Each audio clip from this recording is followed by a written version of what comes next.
It started with a laugh. Not hers. His. That kind of laugh you only hear from someone who thinks they've gotten away with something. I was in the hallway, just outside the guest bathroom. They didn't know I was home, or maybe they did. Either way, I didn't speak. I just stood there listening to her moan his name like it had always been his to begin with. The man I used to call my brother, the man who toasted our wedding, the man who helped pick out our son's name. And her voice, it didn't sound guilty, it sounded happy. That was the moment I decided. I wasn't going to leave, I was going to watch. And when it was time, I'd take everything back. Slowly, starting with him. They thought I was the soft one, the quiet husband, the stay-at-home guy who coached Little League and made pancakes on Saturdays. He was the exciting one, loud, alpha, spoke in movie quotes, took risks.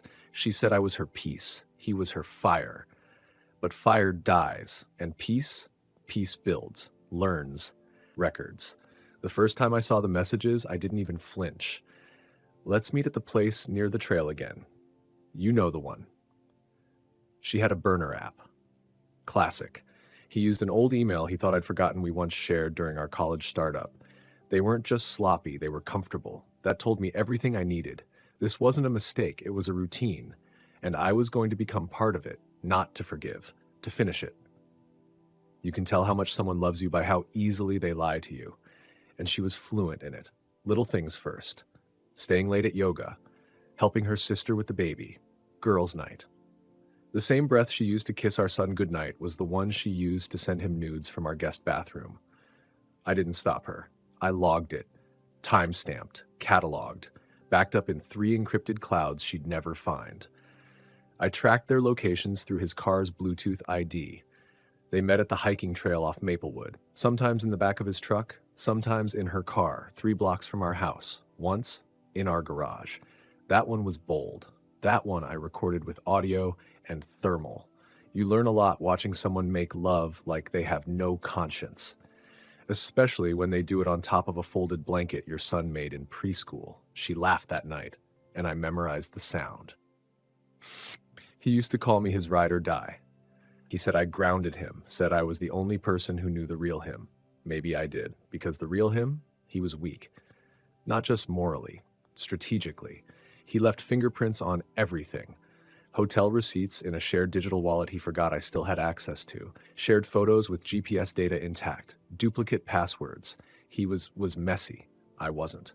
The best friend who teaches you to lie will never expect you to be the one recording everything he says. I sat across from him last Sunday, drinking bourbon on his back porch. He told me he was thinking of proposing to his latest real girlfriend. His eyes flicked once.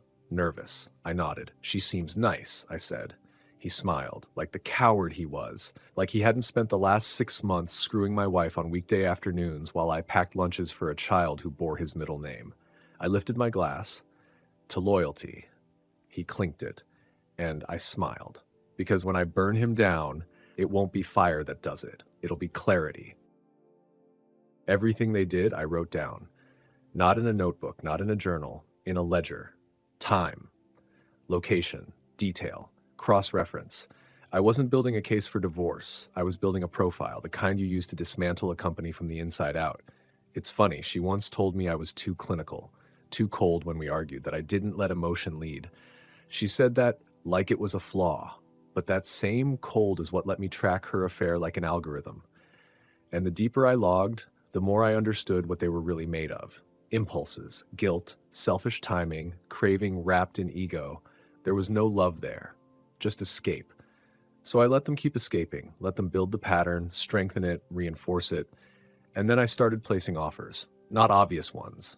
Small invitations, favors, a lie here, a white one there. I fed him false information about a stock he was betting on, slid her a fake text from my boss about being gone next weekend. They took the bait without blinking because they weren't just cheaters, they were predictable. And I don't fight fair, I fight quiet, and quiet wins. I told her I was flying out Friday, conference in Seattle, 3 nights, left her the itinerary, even copied it to the family calendar. She kissed me goodbye at the door, didn't even ask what the conference was about. That's how I knew she already had plans. I watched her from the driveway as she shut the door. The second it clicked shut, she didn't hesitate. Went straight to her phone. I saw the message hit his burner number before I even turned the corner. He's gone. Pick me up at 6. I smiled. Then I drove 3 blocks away, parked, and walked back through the woods behind our property line. I had set up a thermal cam in the attic vent the week before. Audio synced to a live mic embedded in the lamp on my nightstand. She never questioned the new lamp. It matched the decor. So did the lie. By 6:12 p.m., he was in our house. By 6:17, she was in his lap. By 6:20, she was calling him things I'd only heard in movies. And by 6:35, I was recording video from 4 angles. No emotion. No shaking hands. Just observation. Like a scientist watching rats memorize a maze. They ordered takeout, ate on the same couch we'd cuddled on last Thursday. She wore one of my shirts, called it cozy, called him baby, called me boring. At midnight, I cut the feed, I had what I needed, and tomorrow, I'd have more. Because the best part about giving someone a false weekend is watching what they destroy when they think no one's coming home. People lie in patterns, but they confess in echoes, slip-ups, half-said truths, quiet guilt they bury in sarcasm or casual cruelty. You just have to listen. So that's what I did. I wired our bedroom with a playback delay, 30 seconds, not loud, just enough to loop. Just enough that if she was alone in the room, she might hear something familiar, a breath, a word, a name she didn't mean to say out loud, and it worked. That Monday, while folding laundry, she froze, because the speaker in the ceiling whispered his name back at her, once, quietly. She thought she imagined it, laughed, then turned on music. Tuesday, it happened again, but this time it wasn't just his name, it was her voice saying it. And that's when she started looking over her shoulder. I kept the loops subtle, incomplete, echoes, not accusations. Her anxiety would do the rest. By Friday, she asked if we could get the walls checked for mold. She said she'd been having auditory illusions.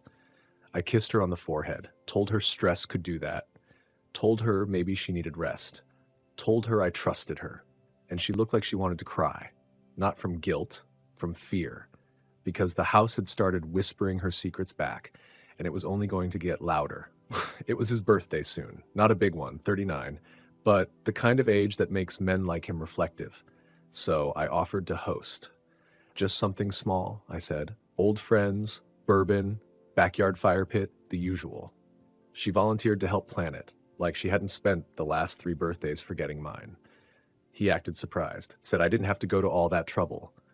But trouble was the point. I needed everyone in the same place. His girlfriend, my wife, our friends, a room full of memories, and one carefully timed revelation.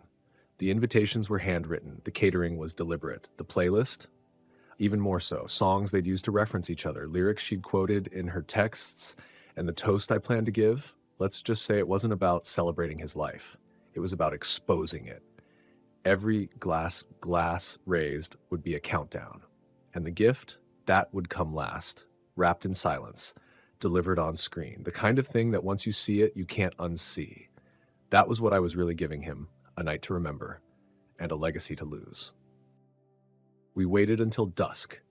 The backyard lights strung overhead, soft amber glow turning faces gold and warm. Everyone was drinking, laughing, even her, especially her. She wore the red dress I once told her I liked best. Maybe she wore it for me. Maybe she wore it for him. Didn't matter, because when I tapped the side of my glass with the silver knife, the sound cut through the laughter like a blade. They turned to me, smiling, expecting a funny story, some heartfelt anecdote, a roast from a best friend. I gave them something else. Tonight isn't just about getting older, I said. It's about reflection. A few nods. Someone clapped. I held up my phone. Sometimes, I continued, reflection shows us who we really are, not the version we perform, but the one that hides behind borrowed smiles and borrowed time. I looked at her, then at him, then at the screen I had set up behind the patio, the one she thought was for childhood photos. One tap. The video began. No warning, no context, just her voice, moaning his name, on our couch, wearing my shirt, laughter died, gasps, a drink shattered on the ground, someone cursed. He stood up. She grabbed his arm. He shook it off. The screen cut to black. I pocketed the phone, held up my glass again. To truth, I said, to loyalty and to consequences. I drank. And they scattered, just like roaches when the light comes on. Happy birthday, brother. She didn't come home that night. He did, but not to his own place. He showed up on my doorstep around midnight, drunk and trembling, with a busted lip and glassy eyes. "Why?" he asked. I didn't answer. "Why would you do this to me?" I tilted my head. "Do what? You ruined my life." "No," I said. "You did that. I just handed you the mirror." He cried. Actually cried. Like a child who'd been caught cheating on a test and thought tears would earn a redo. I handed him a towel for the blood, then closed the door in his face. She came home the next morning, didn't say a word, just walked into the kitchen and sat down.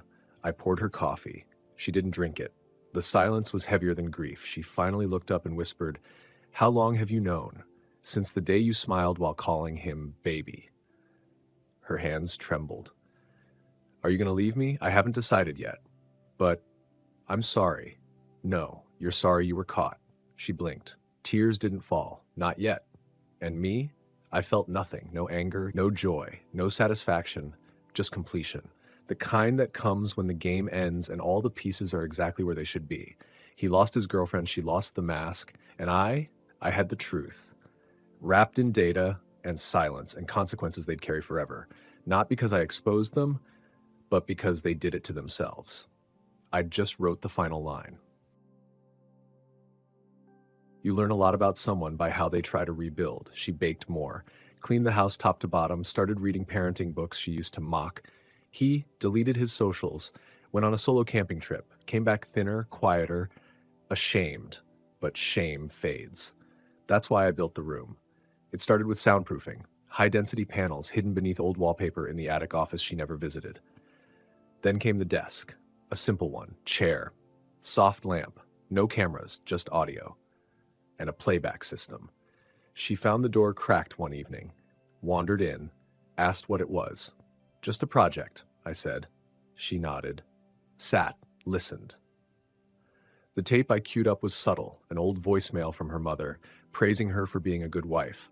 The next night, another, this time her own voice, telling a therapist from years ago that trust was everything to her. By the end of the week, she stopped asking where the recordings came from. She just listened. Some nights she'd cry. Some she'd pace. Once she whispered, "I don't know who I am anymore." I didn't answer. The room wasn't built for answers. It was built for echoes, a place where guilt had nowhere to run. She started sleeping in the guest room. And I slept fine, because healing isn't always about moving on. Sometimes it's about letting someone else hear what you've heard, again and again, until they finally understand what it cost. That room had no sound, but it had everything I needed. Betrayal isolates, but silence, that draws curiosity. After the party, the ones who mattered, the real friends, didn't call right away. They watched, waited, and then, slowly, they came back around. Emily dropped off a pie, said nothing, but gave me a look like she already knew, like she'd always known. Carlos invited me to lunch. No pity, no questions, just bourbon and quiet nods. People pick sides whether they mean to or not. And when truth is no longer a secret, the ones who stay, those are the ones you keep. Her phone stayed mostly silent. One of her sisters texted. She never replied. Even her best friend, the one who'd always defended her, unfollowed both of them. Because some betrayals are contagious, and no one wants to get infected. I didn't gloat, didn't post, didn't respond, but I did listen, because in the silence after destruction, people whisper things they never dared say before. One coworker told me he once caught them holding hands in the parking lot. Another said she always suspected they had unfinished business. But now they said it openly. The story had changed. Because I didn't shout, I just showed, and the truth did the rest. So I poured another drink, sat on the porch, and watched the ones who stayed. Because loyalty, once tested, is louder than betrayal ever was. Our son was 7, too young to know betrayal, old enough to sense tension. He didn't ask why mommy cried at breakfast, or why daddy didn't kiss her goodnight anymore. He just watched, listened, absorbed the quiet like children do, deeply, silently, forever. I didn't poison him against her. I didn't need to. Because truth changes tone, and even a child can hear the difference when someone's voice shifts from love to apology. We kept the routine, school drop-offs, Saturday cartoons, soccer on Sundays. But the glue that held it together was no longer love. It was duty, and that glue doesn't last. One night after brushing his teeth, he asked me, "Dad, are you sad at Mom?" I didn't lie. I said, "No, I'm just done pretending." He nodded like he understood. Then he hugged me tighter than usual. That week, I called the lawyer. Not to fight, to frame.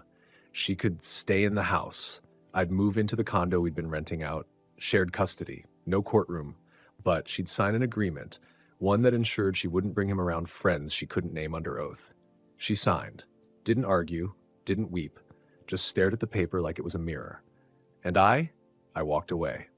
Not out of anger, but because some victories don't end in applause, they end in understanding. And I'd finally learned revenge doesn't always look like ruin. Sometimes it looks like custody of your child, of your peace, of the truth itself. It wasn't loud, the way she broke, no screaming, no shattered plates, no begging, just quiet. The kind of quiet you only notice when something's missing, like heat from a fire that burned too long. She started skipping yoga, stopped posting family photos. Even her friends noticed, not all, just who cared enough to call. They said she sounded off. I said nothing. Because collapse isn't always dramatic. Sometimes it looks like unread texts, like missed appointments, like someone forgetting how to laugh without checking who's watching. She took down our wedding photo from the hallway. I didn't ask why. She boxed up the framed ultrasound, hid it in the garage. Still, I said nothing. Because shame doesn't need an audience, it builds in silence. She asked once, just once, if we could try therapy. I looked her in the eyes and asked, "Would you tell them everything?" She didn't answer, didn't ask again. Weeks passed, spring came, flowers bloomed where dead things had been, and every morning she opened the curtains like light might change the past. But it didn't, because forgiveness without truth is just another lie, and she was tired of lying. So she stayed quiet, and the quiet, it did its job. It folded her in, slowly, permanently, until she wasn't a wife who cheated, just a woman alone with the echo of her own decisions. He moved, out of state, out of sight, into something smaller, quieter. Word was he took a job 2 rungs lower than his last one, said he wanted peace. But peace doesn't follow you when your name turns cold in every room it enters. Last I heard he was alone. The girlfriend he'd tried to win back never returned his calls. His social media went dark, and his friends, they faded. Loyalty doesn't last long when it's built on performance. He emailed me once, just one line, "You win." I didn't reply, because it wasn't a game, it was a reckoning. A man who once claimed to be my brother, who laughed at my jokes, who held my son the day he was born, who threw it all away for the thrill of being wanted by someone else's wife. What he became wasn't tragic, it was expected. He was always running from something, a father who left, a failure he never admitted, a mirror he couldn't face. And now he gets to sit with all of it. Not in prison, not on fire, just with himself. And for a man like him, that's the harshest sentence of all. It's different now. The silence, it doesn't sting like it used to. It settles, like dust in a house that's finally stopped shaking. The mornings come easy. I brew my own coffee, black. No second cup poured out of habit. No small talk over burnt toast. The kitchen radio plays jazz now, low, unbothered. My son's laughter still echoes through the walls on weekends. He's adjusted. Kids do. They adapt to love in whatever shape it shows up. And mine, it's honest now. I still see her. At pickups, at recitals, we speak. She's softer, quieter, but not in the way she once accused me of being. Not peaceful, just hollowed. Sometimes I catch her watching me, not long, just long enough to remember something that used to live in us. She never asks for more, and I never offer, because healing isn't reunion, it's release. The friends who stayed still visit. We grill. We talk about everything but what happened, because they don't need the replay, they saw the truth. The man who once called me boring now sits in silence. The woman who once promised forever now avoids her own reflection. And me, I sit with peace. Not because I won, but because I endured. And in that endurance, I became something they never expected. Whole. Thanks for watching. Like, share, and let's hear what you'd have done in this situation. Until next time, take care.